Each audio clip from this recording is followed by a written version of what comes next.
All right. Good morning. I'm going to start today with my prayer of the day. My prayer of the day today is live in me, live through me. Live in me, live through me. Live in me, live through me. A simple prayer that I have to pray most days just to remind myself. I'm not alone today. I've got my first guest, Josh. You're the first guest. Joshua Butler. Josh and I went to high school together. And our claim to fame is that if you are familiar with Mayo Chup in the grocery store, Josh and I created Mayo Chup it's actually called, the real name of it is what, Josh? Huddler sauce. Huddler sauce. That's the real name of that Mayo Chup stuff you guys are buying. We don't make a penny off of it, so if you buy it or not, I don't care. If you like it or not, it doesn't matter. It's not ours. That's right. That's right. Oh, Josh, man, it's good to see you. It's good to catch up with you. I'm going to enjoy this today, even if nobody ever listens to it. I think it'll be a good time. Give us a little bit of background of who you are, where you're from, what is your story, Josh? Sure. Yeah. Well, half my story involves some of what he just discussed. We were high school together in good old Irmo, South Carolina. I joined the military right after high school, so graduated in June. I was in boot camp in August, and that was with the Coast Guard. I did that for 21 years. I've been almost everywhere between Alaska and Africa, all of the Caribbean, Central America.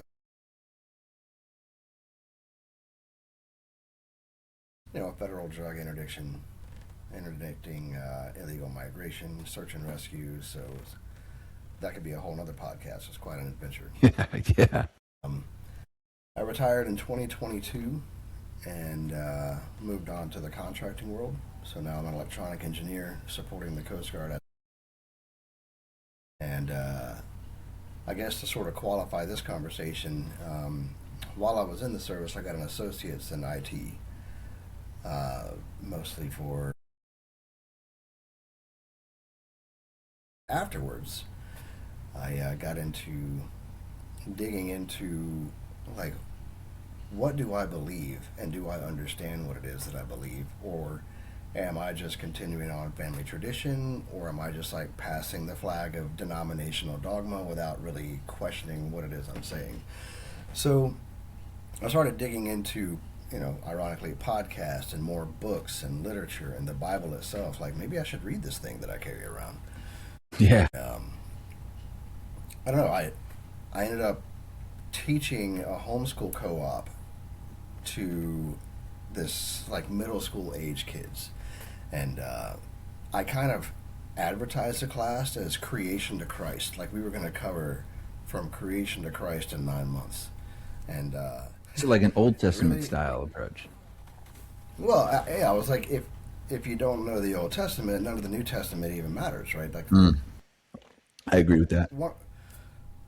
Because in the New Testament, when they're talking about the scriptures, they're referring to the Old Testament that we know of, because they don't have the New Testament as being written, right? So nobody in the New Testament is turning to John.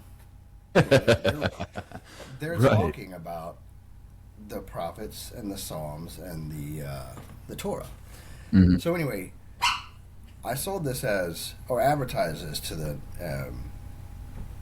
community as a Genesis to Christ, like a full exposition to understand the full story, right? I ended up having 7 students, and after 9 months, we got all the way to the end of Genesis.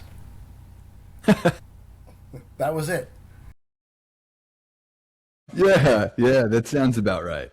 I was meeting every day. No, I'm sorry, every Tuesday for an hour, and we made it all the way to the end of Genesis after 9 months. In 9 months to unpack.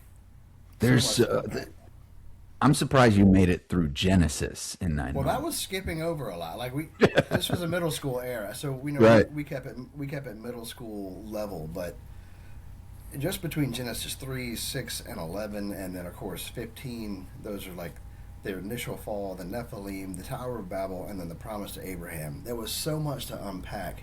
Yes. That the fact that we made it to Joseph it was incredible. I was like, this This could have been a full college lecture just on Genesis. So That yeah, let me absolutely. I'm that curious. let me I'm know. curious how these middle school kids accept it. Like, how did they receive it? They seemed to receive it well. I mean, they were interested. They were asking questions. I try to make it a little more interactive. Like one day, I brought in Play-Doh and I gave them all a lump of Play-Doh, and I said, "Create something in your image." Right, and that's all the instruction I gave them. I didn't tell them what that was supposed to be. Right, and I was expecting some kids to create these, maybe just a caricature of themselves, or like I gotta create a statue of my bust, like. Right. And what I got was 7 different versions of what that meant.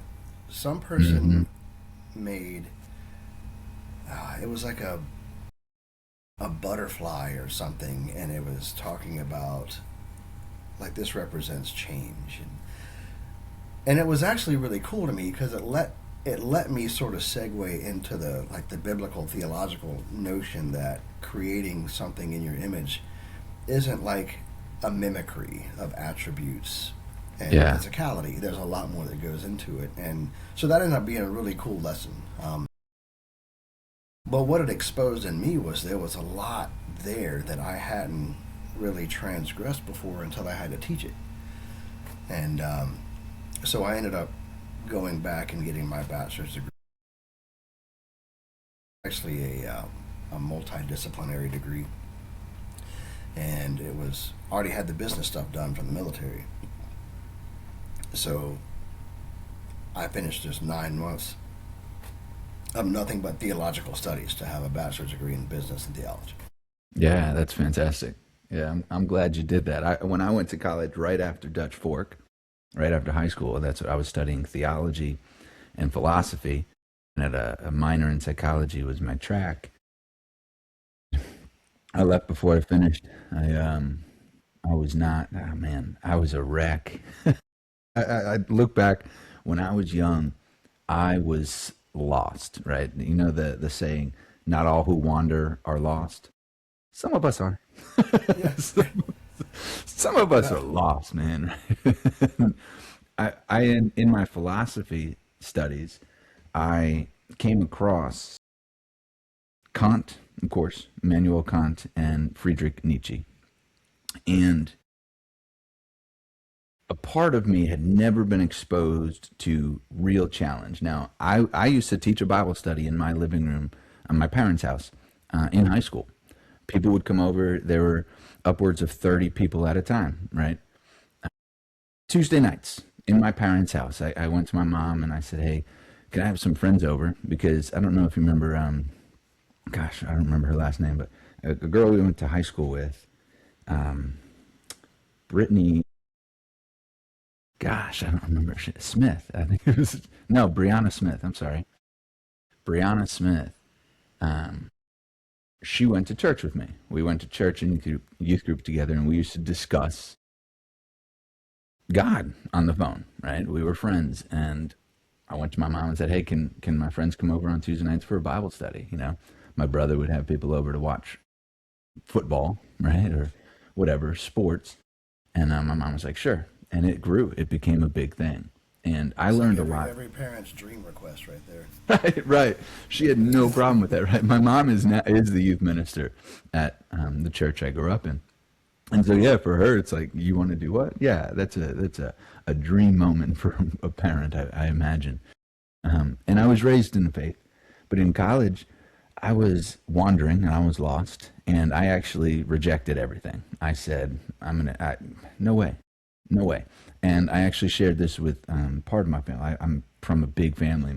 My brother and sister-in-law and my niece and nephew, my wife and I were having dinner, the 6 of us. On Sunday, we try to do a family dinner because we live 15 minutes from each other. And I said, the trick that the devil played with me is, he said, if something as bad as you, right, the problem with evil in the world, most people say, oh, there's so much evil out there that God can't exist, right? A good God can't be, a real thing with the problem of evil that exists.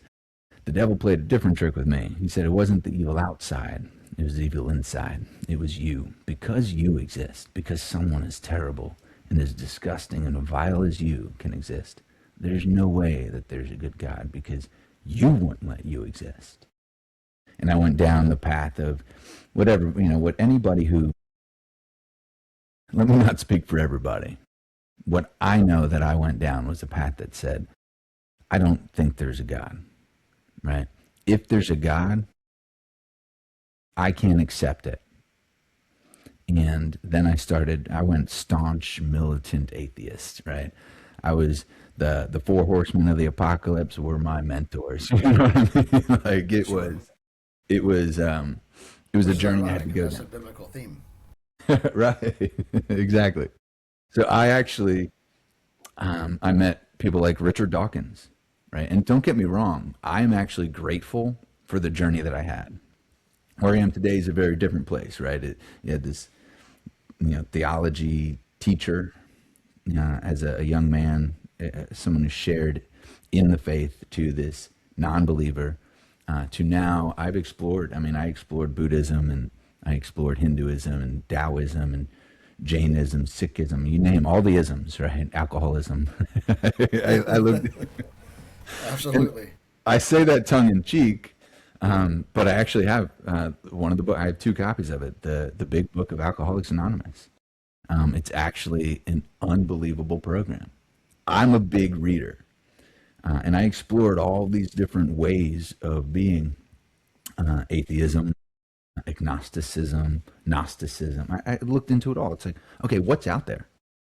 There's got to be something. I was really, and I used to say to my mother, I was an atheist who was on a quest for truth. And I believed, and I still firmly believe, that an atheist who is searching for the truth is better off than a religious who believes he's already found it, right? And in the sense that you've got to be searching. You've got to always be searching. You've got to be searching for the way forward, right? And I believe that believers these days, myself included, we see that it's up there, that it's out there, and we're trying to follow it, right? Even in the darkness, right? We follow the light. I don't know that I would align myself with any particular way of seeing.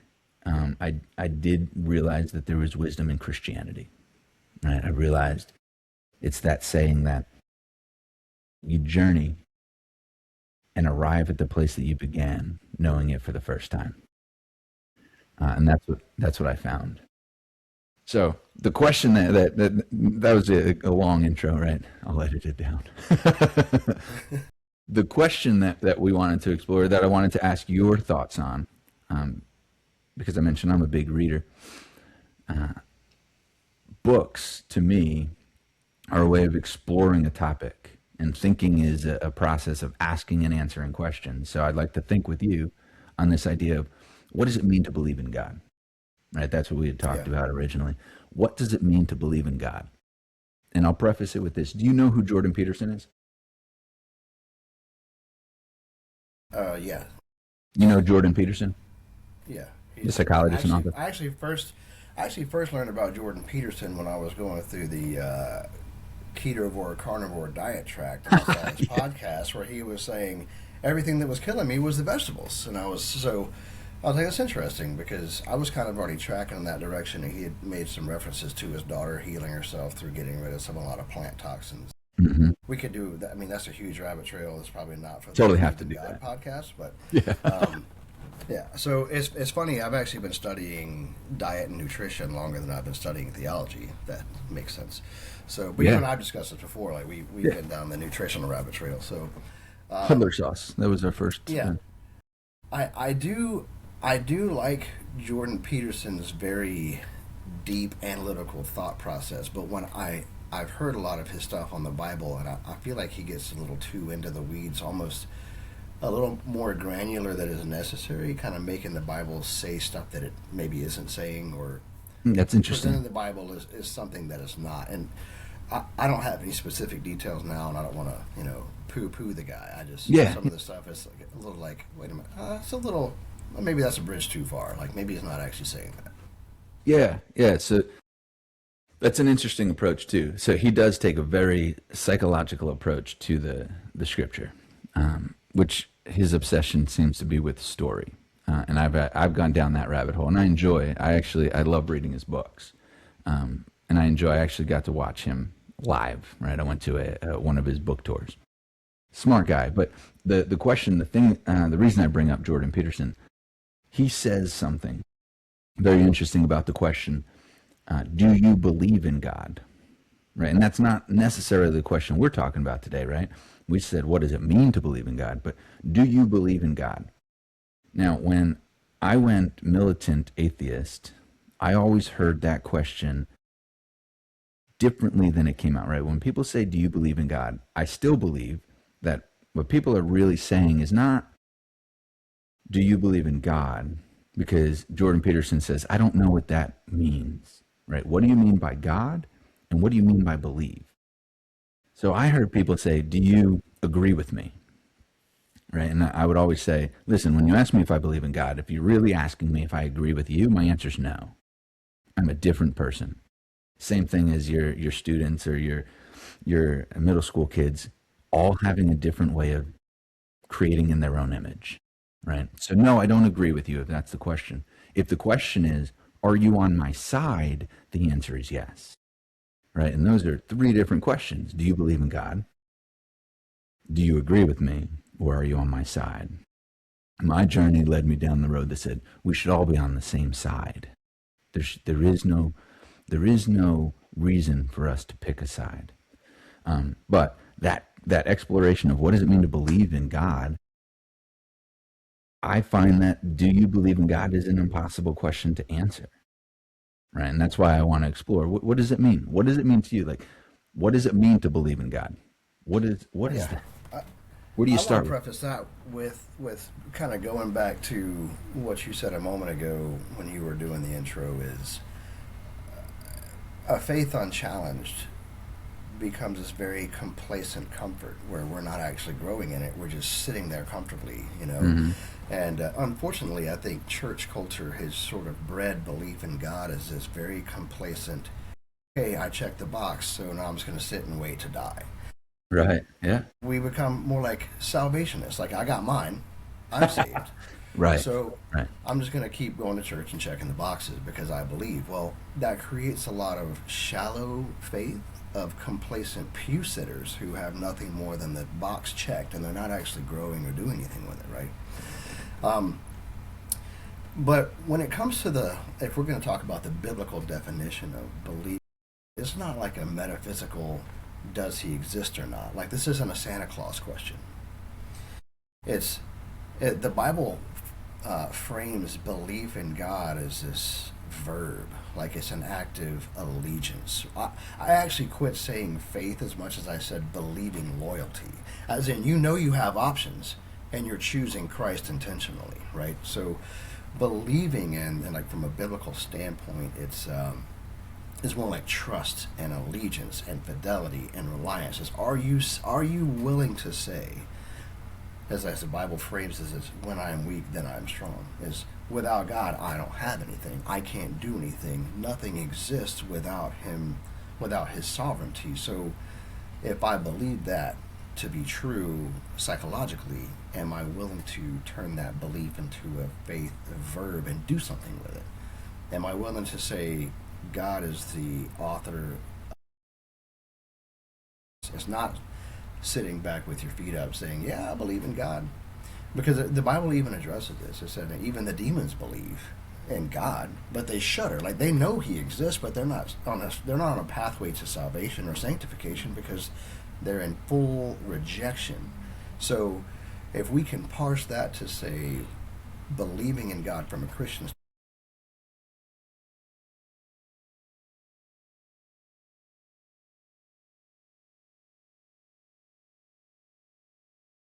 or we can be full on rejection, like, I know God exists. I believe He's there. I know what He's Mm. Yeah. right. So That's a different. It's a different sort of parsing that understanding is who is he to you, right? Not does he exist, but who, how does he exist in your life? I think that's an important question. I think that's even more important as a question than do you believe in God, right? Who is God to you? And you can remove the who, right? I know when there was a period in my life, obviously, where I had a mental block about that who is God, because it wasn't that I rejected the idea of God's existence, it's that I had rationalized away the necessity for God. And do you know who Pete Holmes is? He's a comedian. Vaguely, yes. Okay. Okay. He's hilarious. He I love the guy's comedy. Like I like to watch stand up comedy. Nate Bargatze is one of my favorites, right? I saw him live He's good. in Charleston, right? He doesn't swear, which I love, right? I like clean, like, don't get me wrong, I love crude, disgusting, inappropriate humor. God forgive me. It's like I believe in that as far as funny, but when you can do it and stay clean, you've got a different level, right? Because the cheap shots are out of your vocabulary, right? You've got to Yeah. work for it. I feel like, Yeah, you got to be more intelligent to do it clean. yeah, it takes a very high level of intelligence and be like make me belly laugh funny, right? Like when I leave, and it's like, oh my god, my cheeks and my ears hurt, right? We all know that, right? Yeah. Anyway, so what Pete Holmes says, and my brother and I were talking about this at family dinner. We were discussing stuff like this around the table, and Pete Holmes says that God is the blanket that we put over the invisible in order to see its shape. Something along those lines. I probably butchered it. But if you think about that, it's like the idea of God is the blanket that we put over the invisible to see, right? You can begin to see what the shape of a thing is by the blanket that's over it. But what's under it is such a mystery, right? So when you said, who is God to you? It's like, yeah, what is God to you? Because even when I rejected the very existence of a God, and I did it on logical grounds, I said, if there's a non contingent being that creates a contingency, us, its creation, I said, from a moral standpoint, there is a responsibility of the non contingent to the contingency. And therefore, anything, right, the problem of evil, anything that goes on is the responsibility of the non contingent being. And I said, so for that reason, logically, I reject the existence of God. There's no way there's something good. Maybe God's the bad guy, right? This is a great storyline too, right? God's the bad guy and the devil's the one trying to clue us into what's real. That's a belief system that actually exists out there. I know that. I do. And it's acted out, right? One of the things that I love about Jordan Peterson is he said that you can't act out the proposition that God doesn't exist. And it's true because something has to go at the top of the hierarchy. Something is at the top of the pyramid. And whether it's money, whether it's self-loathing, whether it's existence itself, right? There's a guy out there who's trying to live forever, right? What is your God? Family? Hunting, right? Being right, right? All these things I believe. I think you pushed into something that really I think is important to acknowledge, which is in our ego, we feel like as human beings we've arrived at a point that we know enough to make ourselves the moral adjudicators to determine who deserves to be God or not. Which it really, if you're being honest, elevates yourself to a position of being God enough to say whether or not there's a moral, just God. But we Mm-hmm. do all of this by sort of trying to reconcile what we experience with our own limited knowledge and then our emotional reaction to it. And then we create a value system that says, well, obviously the God isn't good. But there's a big, huge story that's missing from most people's radar when they make that sort of a shallow claim, because your only other option is to say that everything was created out of nothing by happenstance, and then perfectly evolved into inorganic matter giving way to organic matter and having sentience and consciousness and morality all by accident and a series of perfect cataclysms that is mathematically impossible. So, I mean, I was being, I think, atheist and just rejecting things is always typically, I'm not going to speak for everybody, so I don't want to speak with a wide brush saying always, but most of the people that I speak to that have that position are doing it from a position of logical confusion, disagreement, or there's some deep-seated guilt, shame, or hurt or anger that says, I can't acknowledge God because then I have to acknowledge me. And I'm not ready to do that. So I'm going to pretend he doesn't exist so I can do what I want. There's like a it's not always like that, but it seems like there's always some root cause for atheism that has nothing to do with theology.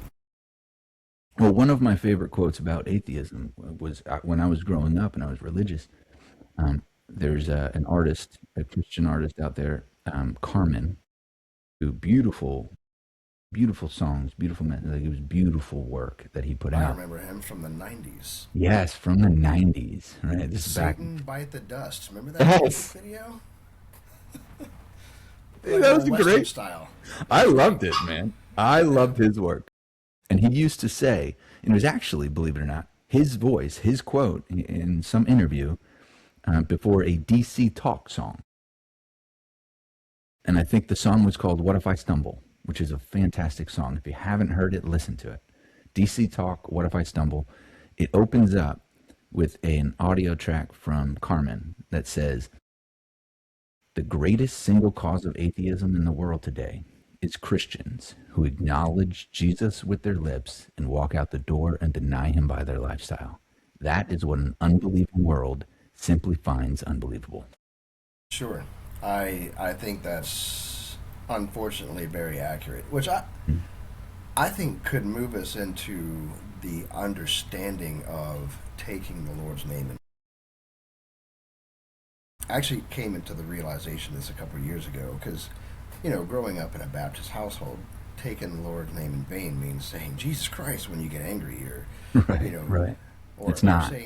saying some expletive with the word God in it. But Right. then I started digging. I was like, God isn't. That's God's one name. way. It's a title. Sure, I mean that's disrespectful. It's improper use. It's poor religious etiquette. But taking God's name in vain kind of wraps into this belief in God. It situates where he's at in your life as far as priority. Taking the Lord's name in vain is saying that I'm a Christian, I believe in God, and then behaving in a way that says it doesn't mean anything to you. You're not acting it out. Right. And So, that the analogy that I would offer to that is when a woman gets married and they do their vows and man and woman decide to dedicate. And the reason I'm using this is because of the bridegroom language in the Bible. Mhm. You're the I love bride it. of Christ. Yeah. Okay. So when a woman becomes a bride, she takes the name of her husband, typically. And the church is supposedly And- the bride of Christ, right? So the Right. body So- being the people. So we're taking on the name of Christ. We belong to Christ. We're in union with Christ. So in the analogy, however, if the woman who is becoming the takes on the name of her husband and then goes out and continues to live as though she's single, Mm-hmm. she is taken that name in vain. Taking the name in She said vain. that I'm a married woman and that marriage doesn't mean anything to me. Yeah. And that's what we do as Christians when we say, hey, I'm alive in Christ on Sunday. But the other 6 days, who am I? What am I doing? How am I representing the character of God? And that's really what this belief comes back to is, and creating in the image of God. It all, that conversation comes together because being the created in the image isn't just a series of attributes and physicality. It's stewardship. It's we are stewarding the character of God to everybody else who doesn't know what that looks like. Mm-hmm. And it's our job to make sure that looks like it represents the character of Christ. Right. Or it's a true reflection. And it's, man, there are no accidents, right? My prayer of live in me, live through me. Live in me, live through me. Live in me, live through me. That repetition of 3 is important to me, right? Because it's the Trinity, right? It is if I'm going to be a reflection, right? I'm a big believer in the world as a mirror, right? Um, one of the passages I mentioned in the big book earlier, one of the passages in the big book of Alcoholics Anonymous says that when I am disturbed, it is because I find some person, place, thing, or situation, some fact of the world around me unacceptable to me, and I cannot find peace until I accept that person, place, thing, or situation as being exactly as it's supposed to be in God's time. Right? Acceptance is the answer to all of our problems today, is the beginning of that passage. I realized that when I was angry, right, and I realized this, believe it or not, everybody's going to believe this, in traffic, right? It was being disturbed in traffic and being so livid, man, losing my mind, right? It was embarrassing if you would see it. And my wife would be the one to be like, geez, baby, like, calm down, right? I'm like, no, I'm going to kill him, right? And really having that kind of rage. And I had to start reflecting and realizing, why are you so worked up over this? Like, why you get so disturbed? And I realized that the disturbance was inside of me. And it's the same, it's the analogy of the cup. I'll ask you a question. We'll see if you've heard this.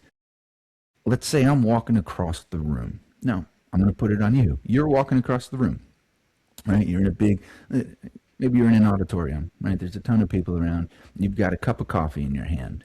Right? You just bought a cup of coffee. There's no lid on it. It's just a good old-fashioned mug.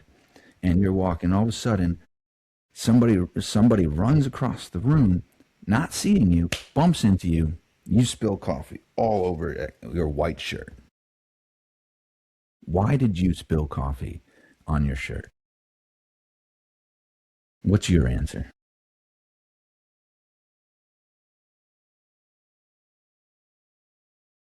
I would say, most people would say, I spilled coffee because of someone else.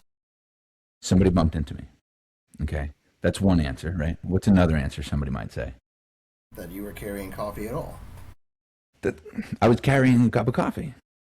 I wasn't paying attention. I didn't see him coming, or whatever it is. There's literally, you could see it a million different ways, right? But the fact is that coffee was in the cup, right? Because if it was water, it would be water. If it was orange juice, it would be orange juice. If it was grapefruit juice, grapefruit juice. The world is going to, as you wander around in it, the world is going to bump into you. You're going to have collisions, right? Living is a collision, right? It's one of my favorite things about life. And whatever's inside of you, whatever is in your cup is going to come out. And so I realized in traffic, I said, oh, I've got anger in me, right? I've got rage in me. I've got disturbance. I've got all these things are inside of me. And so when I have a collision, right, it wasn't real, there was no accident, right? You just pissed me off with the way that you were being. And I let myself out. I let what was inside of me out. So I said, oh man, I've got to get a handle on this. And believe it or not, meditation is the way I did that, right? I started doing breath work. I breathe every day for about 10 to 15 minutes it takes. It's a very specific way of just getting the lungs filled up, right? And then I listen, and I learned about being present, right? And I do a mindfulness exercise, and it's one of the things I'm grateful about for my journey. But as the world reflected back to me, and this is a long way of getting there, but as the world reflected back to me, what was inside of me, I became more and more aware that I need to take more responsibility for what I'm presenting to the world. And I have a quote up on my dry erase board in my office that says, your perception of me is a reflection of you, and my reaction to you is an awareness of me. And so I lacked self-awareness before. And then there are times where I still, right? I lose it. I'm no guru, right? If you were to ask me, it's a process, absolutely. But if you were to ask me whether or not I thought I was going to heaven, I would say no. Right, and this is my personal belief. I look at my own life with the spirit of repentance for the things I've done wrong, but I don't believe that I'm going to go to heaven. Right, I believe that, and it's in the Bible. Right, it's biblical. You know, the wages of sin is death. Right, all of sinned and fallen short of the glory of God, and justice would be a huge theological statement with a dual meaning, but we can. yeah. Oh yeah. Listen, we'll do this again. We'll unpack a lot of what's in here is needs to be unpacked. But I personally believe that I will probably go to hell, and this is some of this is tongue in cheek, but I'll go to hell, and I understand that is a result of my own behavior, and I want to live the rest of my life as though there's a chance that when I die, whatever the judge is, whatever this thing is that we call God, says, no, come on. No, you did it, right? You acted out. You believed through your actions, through your life, through your being, what I wanted you to believe. Because believe to me, and we'll unpack this word in a minute, is similar to what you're describing. So maybe if there's such thing as grace, I can be saved. That's the only way for me. That's what I realized is I'm gonna accept the fact that I have done terrible things in life, that I have hurt people, that the pain that I have caused to other people doesn't deserve heaven. But if I am truly sorry, and if I try my best to live in that spirit, in that reflection of whatever this Christian message is, then maybe there's a chance. And I also believe that there's going to be a lot of people. So one of two things is going to happen. A lot of people are going to see me when they die, and they're going to be like, dang, you got in here? Or, that's one side of it, right? The other side, the other thing is they're going to see my face and be shocked because of where they went. Because they didn't go where they thought they were going, and I went where I thought I was going. Yeah, I think a lot of people are probably going to be surprised about who goes where, because I think there are a lot of people. And if we're being honest, being humble in your repentance and your unworthiness and your weakness is a more biblical stance to be in rather than being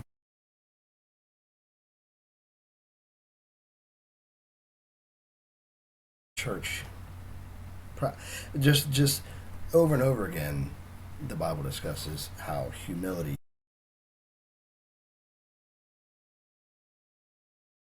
realizing that you need God.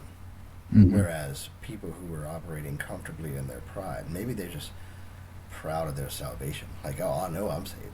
Right. And they haven't done anything with it. Maybe they're not actually saved. Maybe they just said the thing, That's a big thing, too, is so much evangelism and missionary work is getting people to a place to recite the words. And recitation has nothing to do with what we're talking about. There's no believing loyalty. You have kids. I have 4 kids. So another way to really parse this is,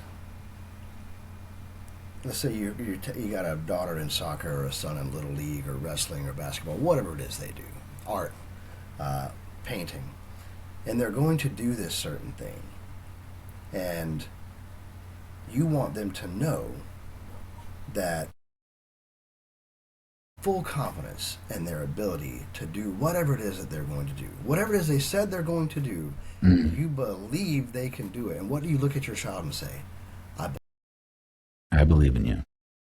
That you can do what you said you're going to do. That is what this is talking about in this belief structure where God is saying, I believe that you are who you say you are, and that you're going to do what you said you're going to do, that you have already done what you said you were going to do through Christ. That it's not just a belief that they're in existence. It is that sort of, it's familial language, because we anthropomorphize God and use this spatial language because that's the type of creatures that we are. We have to reduce God to those words for our conversation and understanding, but He's above all that. So, but when we say belief in God, it's not, yeah, He's up there somewhere, I'm going to heaven. Right. It's having that intimate relationship with God to say, I believe you can do it, that you have done it, that you are who you say you are. I believe in you. And when we say that to our children, it's not like, hey, Dad, I'm going to go do Little League today. Hey, I think you exist. You know what I mean? Like, that's so shallow. But we do that collectively as a church body because we're so wrapped up into creating this regiment that says I'm Christian, or participating in the social network of Christianity. Right. So the belonging. Yeah, we want to belong to a group, and so we profess to say that we believe in what the group believes, but we have to ask ourselves, do we really? And are we doing the right things with it? Are we,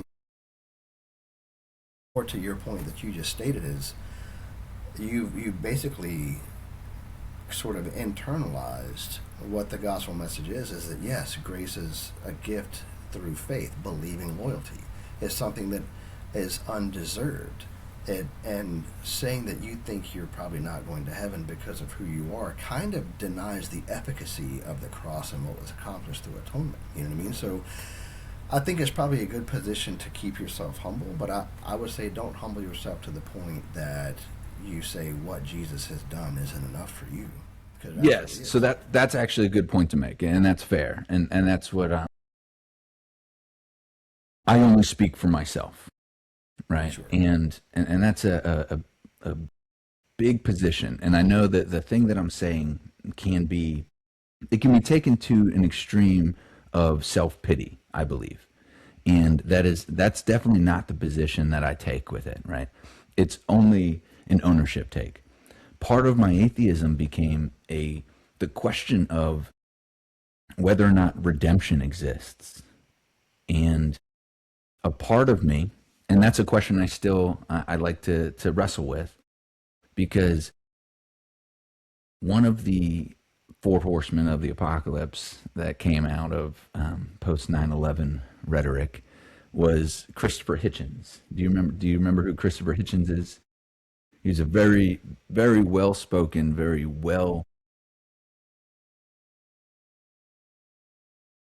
articulate, outspoken atheist. He was an author. He was an orator of our generation. And one of the things that he said in conversation after 9/11 and Sam Harris, Daniel Dennett, Richard Dawkins, and Christopher Hitchens were doing their, Religion Will Destroy Us tour, quite literally. He said, there probably is no redemption, because and I'm paraphrasing the way that I absorbed it, if I love you, I can pay your debt. If you've killed somebody and are facing a life sentence, I can serve your sentence for you, but I cannot absolve you of your sin, right? I cannot take away what you have done. And so to me, and I'm not saying that redemption isn't possible, I wrestle with it still. And I say, okay, if it's possible, right? If is a big word to me. It's 2 letters, but it's huge. If it's possible, it's only through that action. It's only because of that cross. It's only because of, and it's funny that, the cross, man, I don't know if you've gone down, and this is too deep, too heavy, but dominion theology, and all the way back to Adam and Eve, and how the cross is actually the reinstating of the deed, right? When Christ is tempted by the devil, he shows him all of the legions of the world, right? shows him all the kingdoms, and he says, "These are mine, and I will give them to you. You just have to bow down to me. You just have to kneel." What he's really saying, what it literally says is, "These are mine. The world is mine." And Jesus doesn't say, "No, it's not." No, it presupposes that there's a legal transaction that's taking place. Jesus acknowledges it, but by his death and his resurrection, he reinstates the claim, because the way, and do you know who Josh Howerton is? But He's a fantastic pastor. I know Dominion this. theology. I know the theology, Yeah. and it's really kind of easy to see, because if we speak in words like probate and estate and living will and testament, right? Well, what Right. is the Bible broken up into? Old Right. Testament, New Testament. Absolutely. And so it's almost like this living will that's written, where the cool thing about a living will is it's a legally binding document that only goes into legal. Mm-hmm. The cool part about this is God is the author of it. He comes to earth as a man and dies to enact the living will, but the loophole here is that he resurrects to enforce the will that he enacted by dying. And then So he turns to his It people. absolutely is a probate sort of situation where there's inheritance. Inheritance language is all through the Bible for a reason. Yes, he repurchases the deed, is what he does through his death and resurrection, and then he turns to his disciples and he gives them dominion. He says, "Now go, right, in my name, right. Speak to the people. Go and have dominion again. The dominion that was lost originally is restored." It's. I mean, to me, it's beautiful. So yes, so the point is, I beautiful. And acknowledge. it also makes the resurrection language make more sense when the Bible says, "And then Jesus took back all authority of heaven and earth above all Right. principalities and powers." Right. Like, what do you mean took it back? Where was it? Right. Then you have to get into that dominion sort of legalistic, not legalistic's poor word, but that legal transaction that took place for inheritance and ownership and dominion. Like, it's like none of that language makes sense if you're not thinking in terms of inheritance and sort of that restoration of dominion.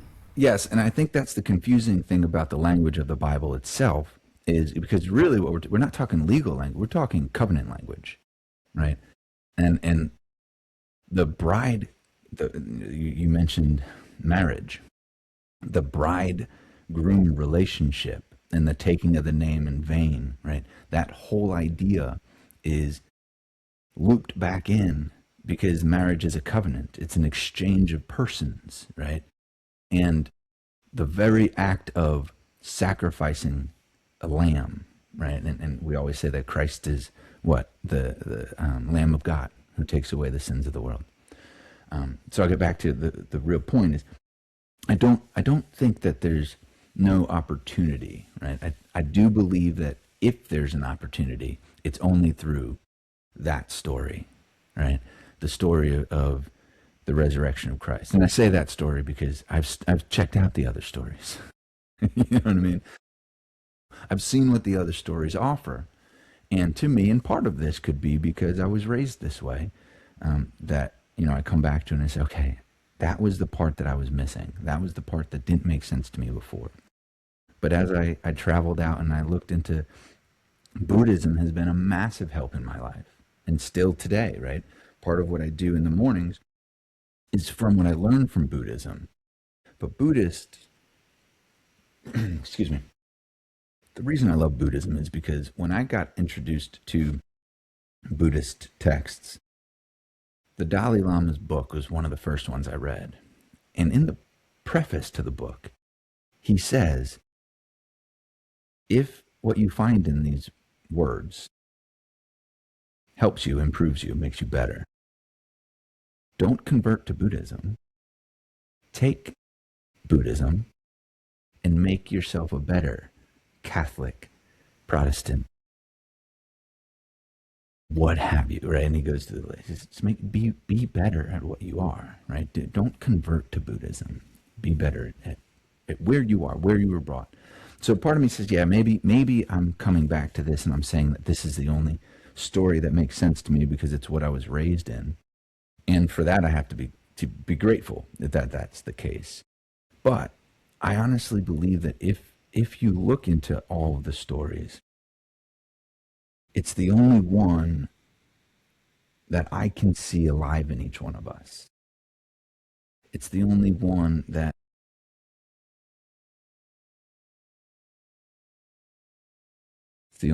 offers me a chance. Yeah, there's. I went through. I probably didn't go as deep as you did, but I delved into a lot of the world religions, kind of saying like, what is everybody else even saying? I can't contend against what somebody believes if I don't even know what that is. And so I went through a lot of that and just kind of understanding. And what I found was, to be honest, the Christian faith, when you talk about exiting on logic, logic brought me back. And I was like, this makes the most sense. Like it's Makes actually no sense. historically rooted in something. Number Mm-hmm. one, something this palpable, like it's measurable. We can.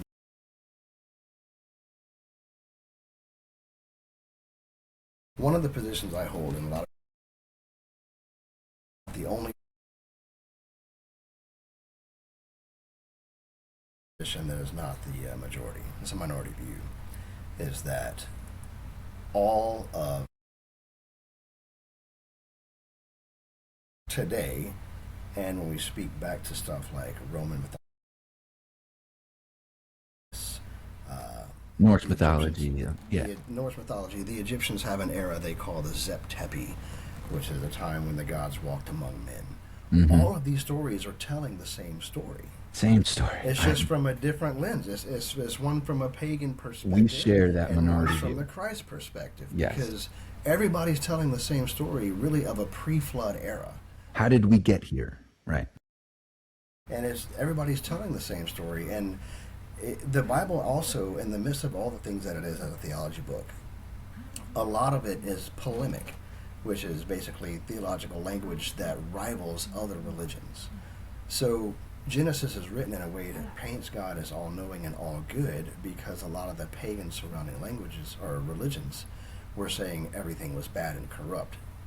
And, everything's all bad, everything's evil. And religions, gods are produced from elements of the earth.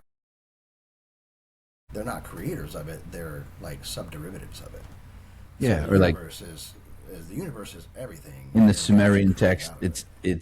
it's the creation out of the chaos of the is it Tiamat, right?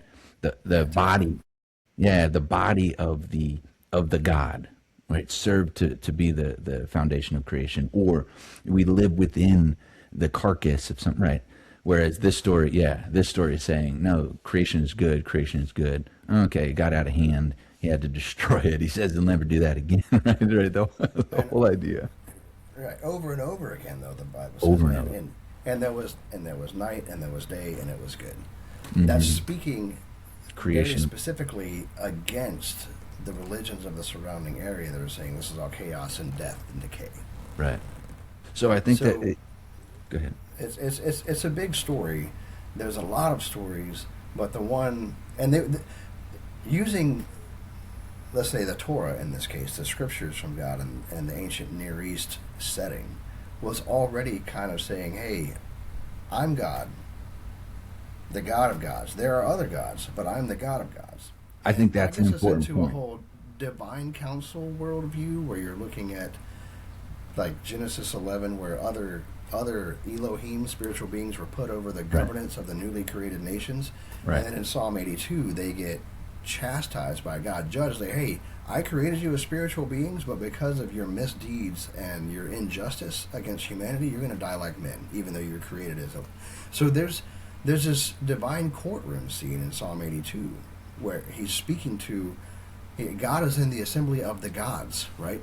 Now, we're 21st century Western Christians. We're afraid to say gods because, oh Right. no. Right. But We're ancient stuck Near in East this people idea of didn't a think like that. monotheistic approach, and God did not believe in other gods. Right. He says, "I am the only one that you're to worship. Follow me." Right. Don't take others. Right. And speaking of taking the name, don't take the others. Right. And It's funny there was because you this. think about idol worship. We were created in God's image, right? what are the ancient Near Eastern people doing?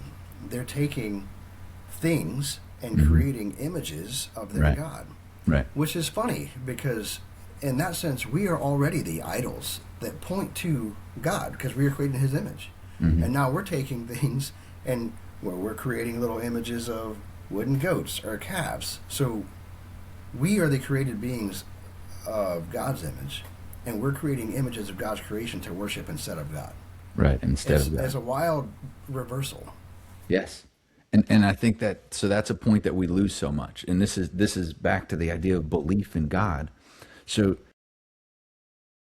it's not that you can't believe in something else. You can believe in anything else. You can believe that by worshiping your professional career, by worshiping your rationale, which is an area that I went down. Friedrich Nietzsche wrote a book called, or story, Thus Spake Zarathustra. That is the biggest mouthful. I think he just had fun with it. Yeah, watch people say this. Thus Spake Zarathustra. Great book. Beyond Good and Evil, I think, was the other one that I really liked of his. But in the story, he comes off of a mountain. The character in the story comes down from a mountain off a hillside and sees the people gathered in the town center, in the center square. And there is a rationality worshiping being, right? The intellect is represented by this character who has a massive ear, which is very interesting because you hear a lot, right? Or like I did, you go down an intellectual path.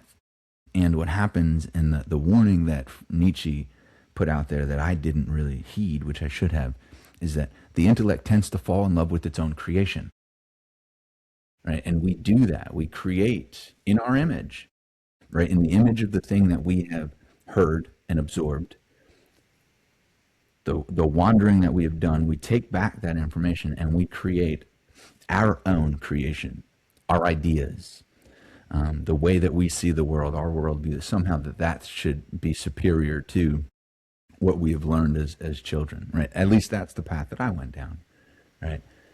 And belief, just the belief, if you follow the idea of belief being an acting out, the question that I heard, or the way that I heard it put best to me was, are you willing to stake your life on it? Life and death. To believe in something is to be willing to stake your life on it. And so some people do. Some people do stake their life on the accumulation of wealth, the accumulation of power, the accumulation of notoriety. Whereas what I think what I'm talking about, what I'm interested in exploring more from here until the day I die is, what does it really mean to stake your life on this thing, this character, this person, this being? Because it's technically a being, right? There's three persons in one being, right? What does it mean to do that? And I think that's what it boils down to is, are you willing to act it out all of the time? Are you willing to be one thing, one person, and follow that thing? Yeah, well, not to oversaturate your podcast with anecdotes and cliches, but I think there's a huge statement that people say is sort of tongue in cheek, or maybe they say it for a quick moment of hope, but let go and let God, right? If you can apply that to all the things that you're white knuckling, not just the simple stuff, or not even just the hard stuff, but all the stuff, then you're sort of giving God room to move. And the way I like to sort of analogize this is what a lot of people do in the faith is they treat God like, pack him up in a suitcase and throw him in the trunk, and when they need him, open it up and they grab what they need and stuff him back in the trunk until they get where they're going. right? I'm going to take this thing that I need for my destination. I'm going to bring God on my destination with me, and I'll pull him out whenever it's convenient.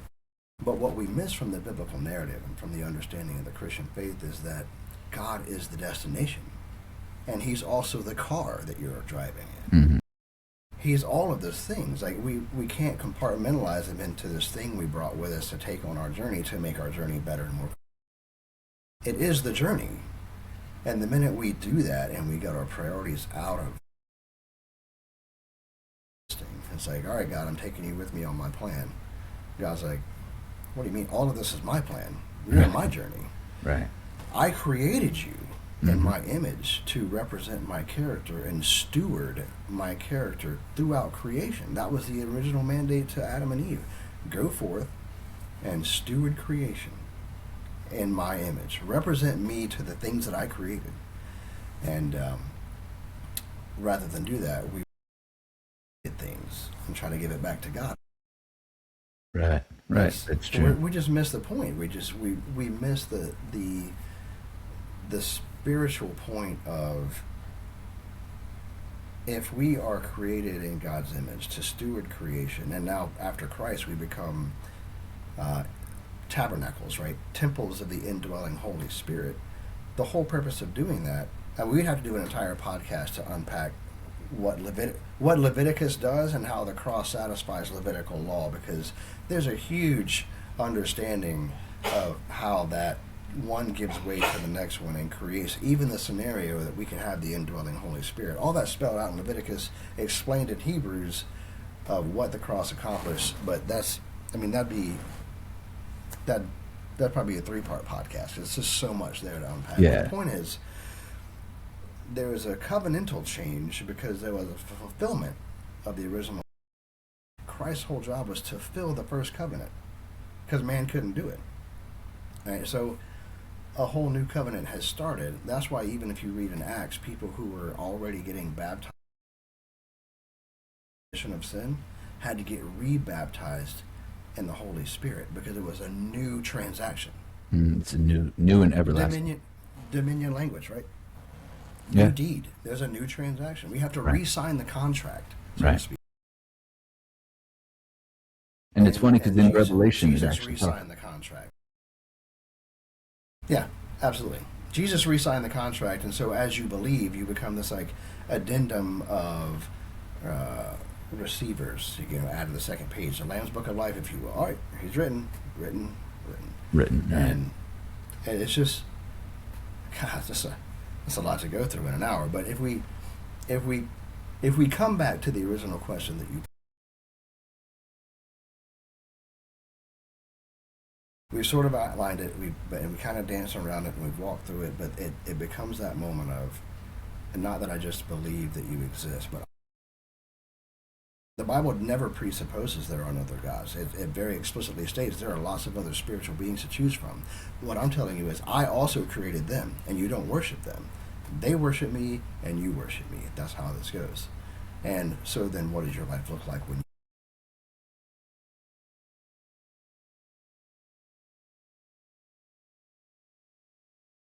And that is what the sort of the New Testament spells out for us is, okay, how do we live this out? All of Paul's epistles and letters are to the different churches saying, hey, you're screwing this up, you're doing this right, you need to work on this, don't worry about this, don't fall into these snares and traps. And of course you got the 7 churches in Revelations outlining that gets too structured and regimented and legalistic when 10 Commandments were abbreviated or distilled down to 2, and Jesus was trying to get people like, you're doing too much. Let me spell this out for you. And not only are you doing too much, you're only doing it physically, because you're only walking through the motions to check the boxes of your legalistic religion, and your heart isn't in it, so it doesn't even count anyway. So let me simplify this down for you.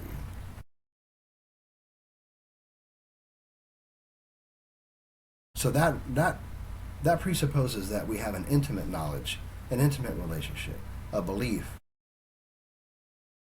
faithfulness, a reverence there. And then through that love and understanding of who he is, we see creation as his creation. We see his, like I see you as as God's creation. You're one of God's children. You're my brother, right? So out of the love that I have for God and respect and adoration and appreciation for God, then from that flows Galatians 5.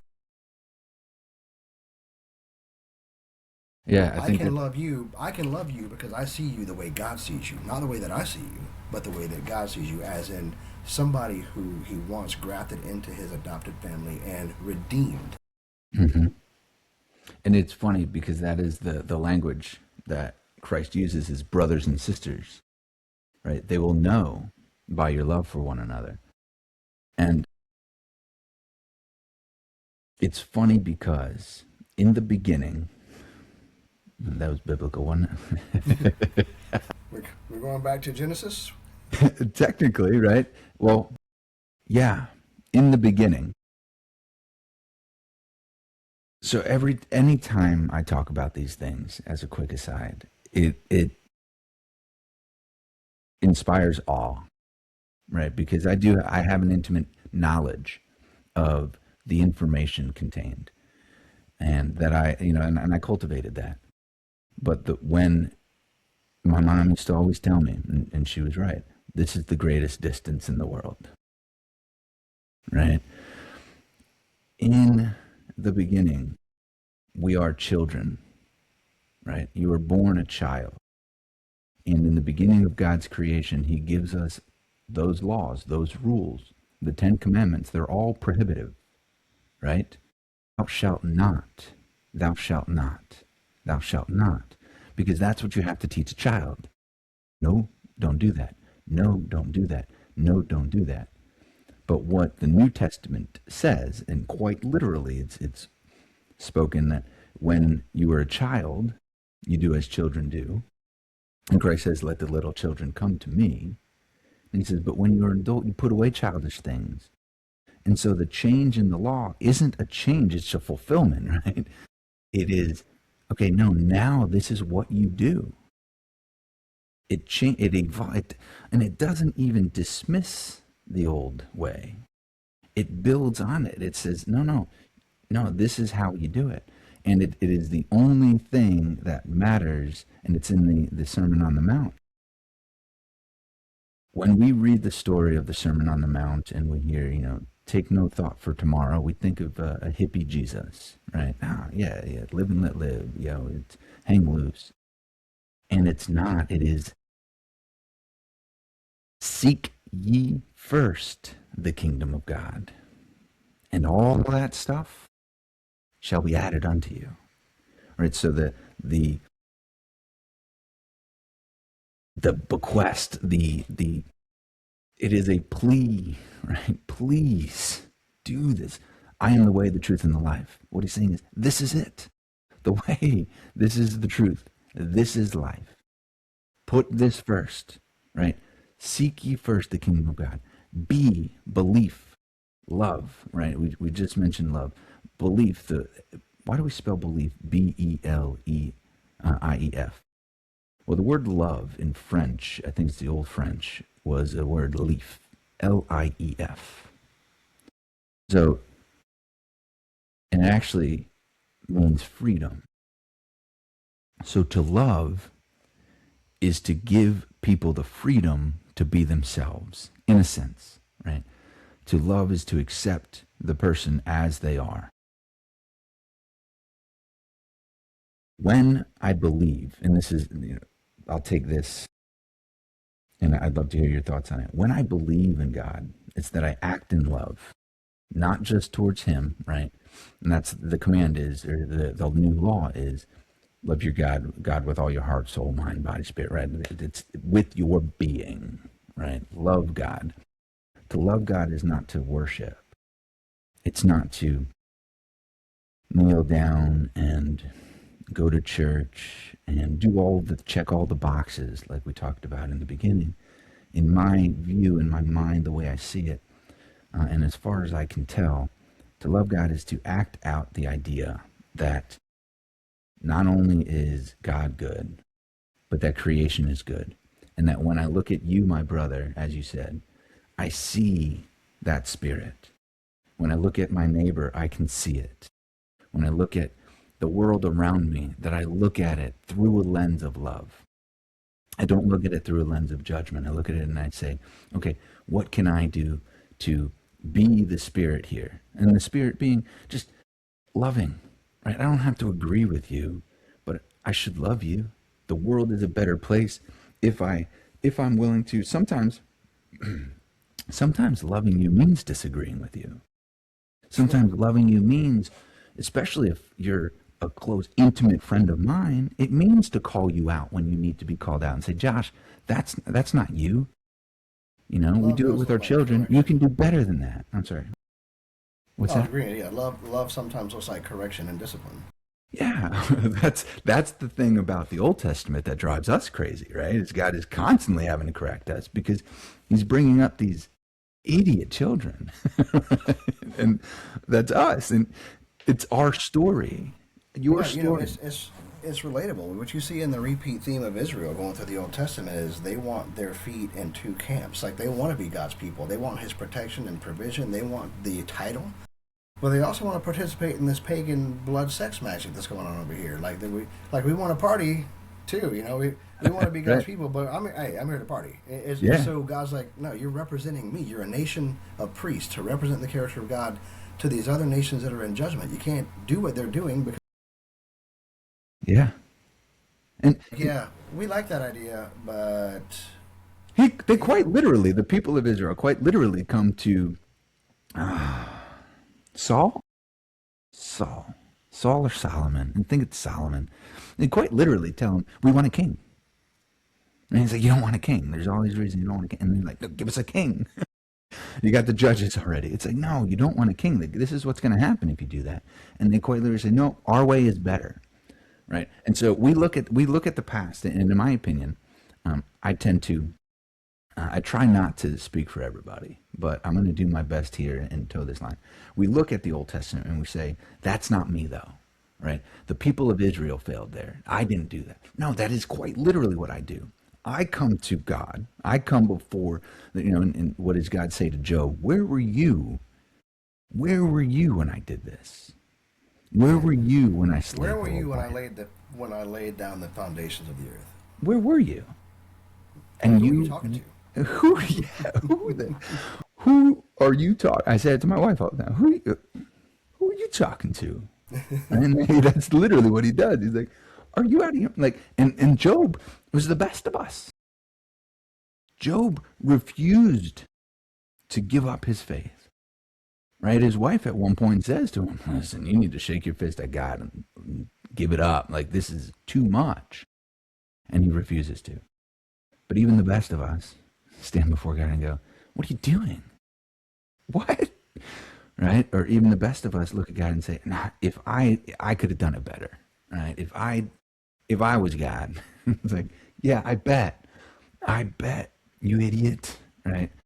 And that, I think it goes back to your point of, and this is the whole belief thing, is living in that love is being like, okay, I don't get it. Sometimes I don't. Like right now, shoot, I look at the world around us right now, and some of the stuff I don't even know. You don't even know what to believe anymore. It's like that can't be real, right? You're scrolling and you're like, that's got to be AI, right? That nobody, somebody made this up, right? This is not what we're really living through, right? This is you don't even know what to believe anymore, right? But the thing that I can cling to is, okay, wait a minute. This is my little, and I call it my slice of paradise, right? This is my little corner of the world. And what I have control over is, who am I? Who am I? And the prayer that I prayed and opened with is, live in me and live through me. And the reason for that is that I might be an accurate reflection. That when I need guidance, it's inside of me. It's coming through me. And my responsibility, because that's what I finally figured out it comes down to, right? My personal responsibility, my responsibility is to get out of his way, right? And I use his, forgive me, I don't want to get canceled, right? I use his because that's the language that makes sense to me, right? It is the Father. It's the Father who I told my niece the other day, you know what your dad's job? Your dad's job is to be harder on you than the world's going to be, because it's tough out there. It's hard. And my niece's response was funny. She said, well, you know, he is, but I think he's really, you know, he's nice to me too. I'm like, uh-huh. Yeah, because it's hard to do that job, right? It's hard to be harder on you because he loves you too much. And God does that to us too, right? How many times does he let us come back? How many times does he let us back in? How many times does he come searching for us, right? And he lets us go, like the story of the prodigal son, right? He lets us go. How hard is that, right? If you look at it from the position of a parent, man, I look at what I put my parents through and I think, oh my God, those people are going to heaven, right? Like, Yeah, I have yeah. put them through hell already. But I had to let my son go. He was 17 and he was just living in full rebellion. I was like, look, you either get in line or get out. yeah, And he chose to get out, and he left. And I didn't. I mean, kept in touch and kept tabs, but from 17, I didn't really get him back, like as the weekly, daily family yeah, until he was in his 20s. He was hmm like, now he's married, he has a son. I'm a grandpa. oh yeah, Yeah, crazy. Um, dude, that's but awesome. I but love it. but I had to let him go. Paul says it like this.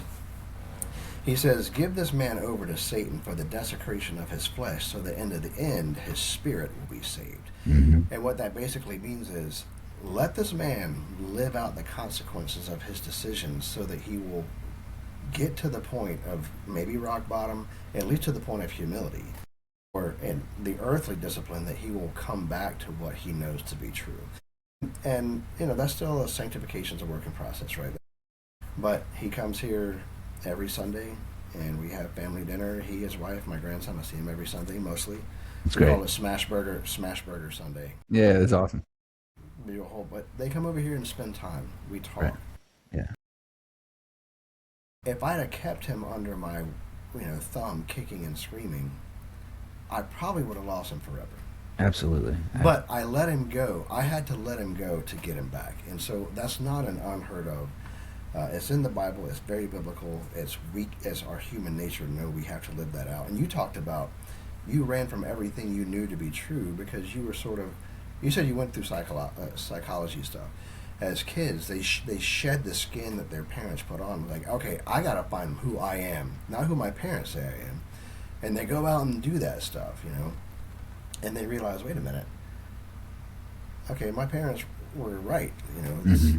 All this other stuff that I thought that I needed is shallow. It's empty, and so yeah, I can be as grateful as you are as having that sort of Christian foundational upbringing, something to fall back on. It was very easy to return to what I knew to be true, even when I rejected it as truth and said, "There's got to be something better." Did I come back to this because it makes the most sense, or because it was the most familiar? I don't know. And really, I don't care. Right. The point is, It doesn't matter. I challenged it all. I tried to reject it all. I tried to say something else made more sense. And the further I followed the things that I thought made the most sense to their logical conclusion, the further away from what made sense I got. Like, this doesn't make any sense. Like, this is impossible. Right. Yeah, it is interesting because, and that, to tie it back into the word love, that love, Lief, leaf, freedom. To love is to give that freedom, right? And it's in the Bible that we are given that freedom. And people have a real hard time with the idea of free will, right? But we are given the freedom. In the story of the prodigal son, the son is given the freedom to take his early inheritance and go and squander it. Your son was given the freedom to go ahead, find your way. My parents gave me the freedom and said, hey, okay, yeah, I love you. And they never stopped loving me, right? I had an argument with them, with my mother in particular one time, and said that she didn't love me, that she loved, right? So if you love me, what do you love about me? And your passion, right? I said, no, you love my passion when it's directed towards what you think it should be directed towards. When it's opposed to it, you hate it, right? You fear it, right? You despise it. And she's one. I was wrong. She loved me, right? That was a terrible thing to say to your mother, right? That's one of the evil. It's like how do you treat people so badly? Right? How do you, me? How do you spend so much energy hurting other people in your life? And so one, I was wrong. I was wrong for saying that. But at the same time, she was right to hate my passion being directed towards destroying people's beliefs, because that's what I did as a militant atheist. I took pleasure, right? Not just showed people where they were wrong, right? But I literally took pleasure in watching people be unable to argue with me, right? And because I knew both sides of the aisle, right? It was like a game, right? And if you were good at it too, I was even better at cutting you, right? Like there's a cheating that can take place when you're arguing for the darkness, because the darkness is less concerned with, my darkness was less concerned with the truth at that point and more concerned with winning, with hurting. And I believe that comes out of pain, where hurt people. When you're suffering, right? When you're, and by your own hand, meaning I chose this, right? I chose to be that angry. Subconsciously, conscious, it doesn't matter. But I put myself in that place. And to allow me the freedom to be as me as I was. And I look back in not with shame, but with judgment. Right? I look back on that part of me and I say, man, in order for my parents to do that, to give me that kind of freedom, and even if you will, God to allow me to continue and say, I'm here when you need me. I'm always here for you. But this isn't good. Give me that freedom to come back is the only reason I came back. Like you said, you can't keep them kicking and screaming under your thumb. The only way is to let them find their way back. Or, again, I'll speak for me, is to let me find my way back and say, okay, I got it out. I got it all out. And if you were lucky enough, I believe, you can pause once you're emptied, right? And this is the whole idea of the Seder at Passover, right?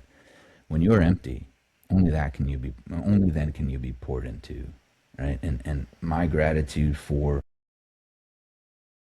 that, my gratitude for being poured into is, God, I can't even put it into words, right? The number of people that were praying for me, little old women at the church, right? Sure. My mom's best friends, right?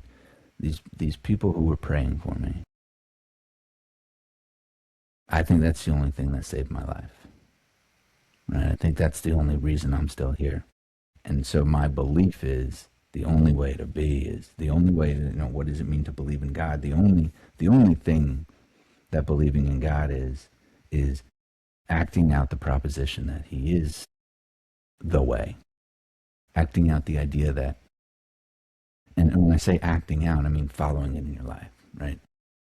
Not only thinking it, not only checking boxes, but it has to be in your being. And that means that understanding there's times where you're going to be wrong. There's times where you're going to get it wrong. We're all going to get it wrong. But can I look to you as a reflection of me, right?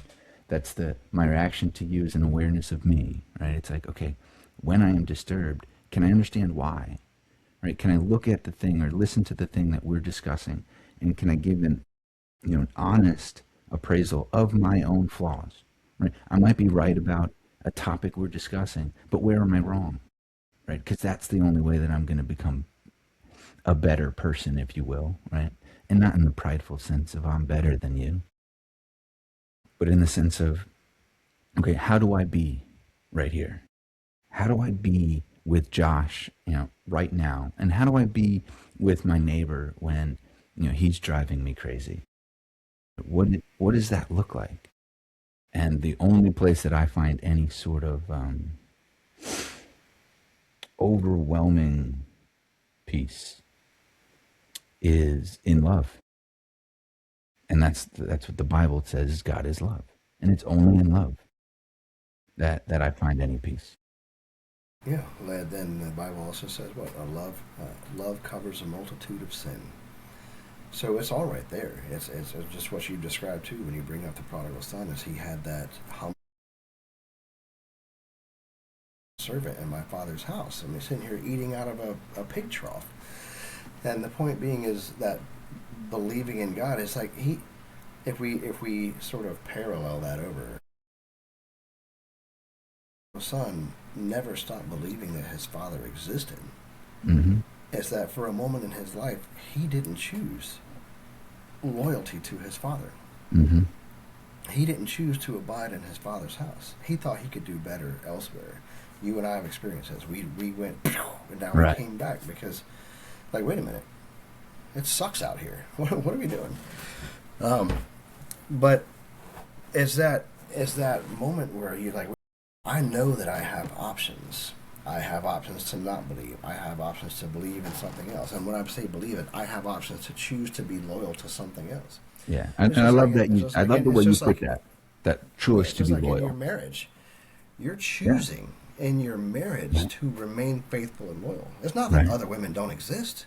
Right. It's that right. you know they exist, and you're choosing to stay loyal and faithful to the one.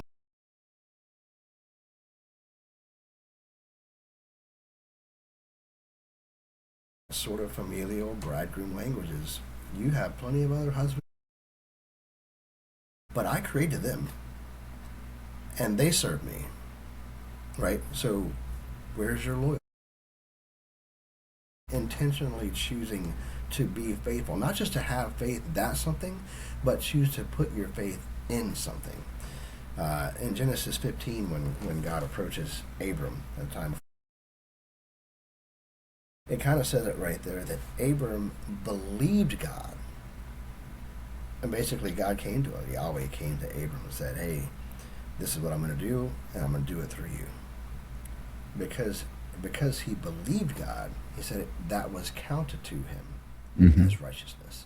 Right. His choice to believe that God is who he said he was going to, is who he said he is, and was going to do what he said he was going to do through the lineage of his offspring, because he even at his great age. Promise.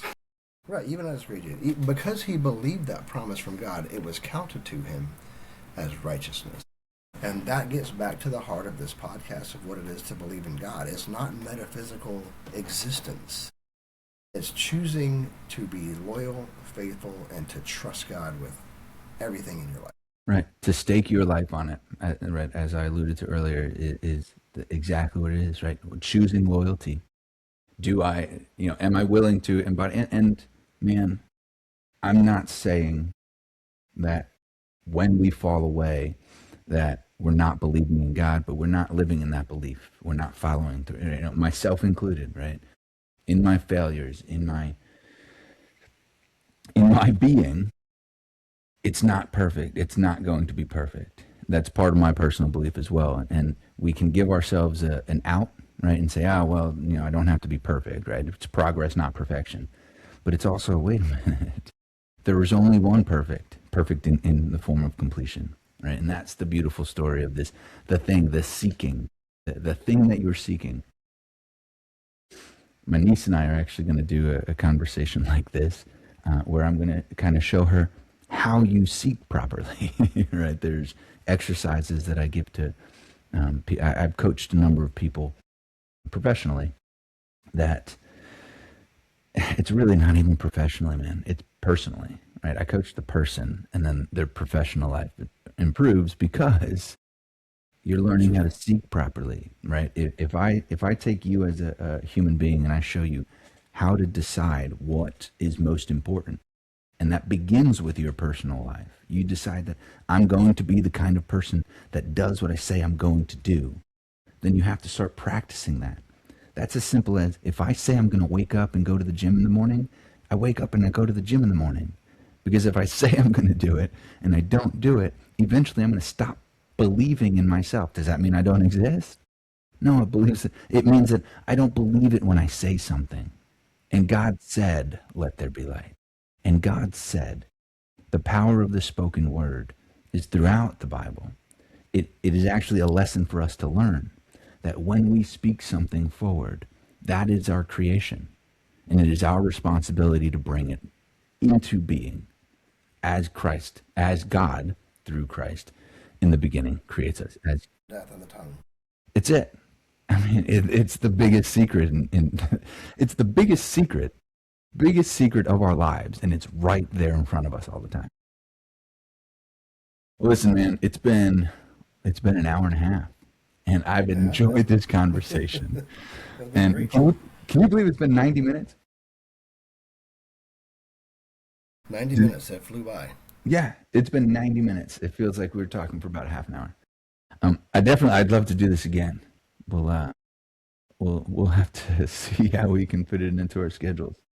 Yeah, we'll tackle some topics because I think there's a lot of misunderstood theology that needs to be corrected. A lot of people living just presumptively, or like I said, family tradition, my grandma said, Yeah. or my denomination says, but sometimes it's not the full scope. So I think it'd be fun to sort of dig deep and extract, maybe zoom out in areas that maybe get too much hyper focus. I think it'd be fun. Yeah, I think it'll be fun. And I think the real, I guess I could have talked about this at the beginning with you, but my real goal here, my what I would love to see is people like yourself or like myself out there, or maybe they're unlike us, but people like us who are just want to talk about these things, want to think about these things, who think it's worthwhile. Or sure, you could be where I was and be, in complete denial of it. Or let me not, let me not come from a position of holier than thou. Maybe you are someone who doesn't believe, and you're hearing this, and you want to share with us some sort of idea that maybe you haven't heard us talk about yet. I'm open to it, right? It's like, yeah, let's have this conversation, because I don't think anybody should shy away, especially in our position, right? We're people who are, I can accept an idea that I don't agree with. Meaning, just by accepting, it doesn't mean that I'm going to, follow you down your path. It's your path. I want to hear about your journey. And so I'm curious for people who are out there in a journeying, where are you? Right? Give us a shout, because I know when I was lost, I needed somebody to shout out to me from time to time. You know what I mean? A faith, to be honest, a faith that's so fragile that it can't be challenged is no faith at all. Agreed. You 100%. either believe what you believe or you don't. But if it has to fit inside of this box that people can't challenge, then you got to ask yourself if you really believe it. Yeah. And kind of back to your closing point there. We're not perfect. A tree is known by its fruit, right? Mm-hmm. But not every piece of fruit that comes off a tree is worth eating. Like sometimes you get that bad apple. You get that one. Yeah. Oh, that's got a worm in it, or that branch was too weak to have the proper nutrients, so it's a little smaller than the other apples. There's even like disparities within a fruit of a tree that's doing what it's supposed to do. So it's not always going to be perfect. Right. I love it. Well, man, I'm looking forward to doing this again. It was great catching up with you. Yeah, you too, man. It was great. Yeah, it was good to see you. We'll do it again soon.